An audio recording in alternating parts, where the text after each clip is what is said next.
আরেক মান ভোটের আগত কইছে না যে ধানের শে ভোট দিলে আমরা ফ্যামিলি কার্ড দেওয়া শুরু করছে। বলছিল না আমাদের কৃষকদের 10,000 টাকা কৃষি ঋণ শোধ করবো, করছে না? আমাদের কৃষকদের কৃষক কার্ড দেওয়া শুরু করেছে না? ইমাম মুয়াজ্জিম পুরোহিতদেরকে দেওয়া শুরু করেছেন কি করেছে? হ্যাঁ করেছে না? কাজেই সেইখান থেকে আজকে এই 4 মাসের মাথায় ইতিমধ্যেই আমাদের জরিপ হয়েছে, সমীক্ষা হয়েছে। এরপরও আজকে আমাদের টেকনিক্যাল কমিটি সহ আমরা 22 সদস্য বিশিষ্ট কমিটি এখানে আসছি।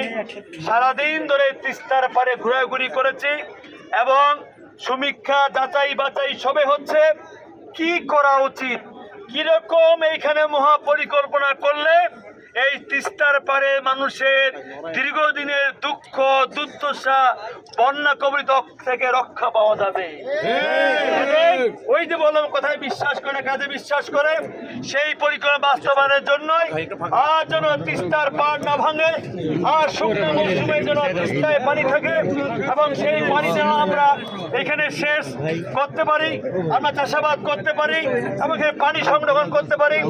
এইরকম আমরা অনেক ধরনের পরিকল্পনা ইতিমধ্যে আমাদের সমীক্ষা টিম করছেন এবং আমরা প্রয়োজনে দেশের বাইরে থেকেও আমরা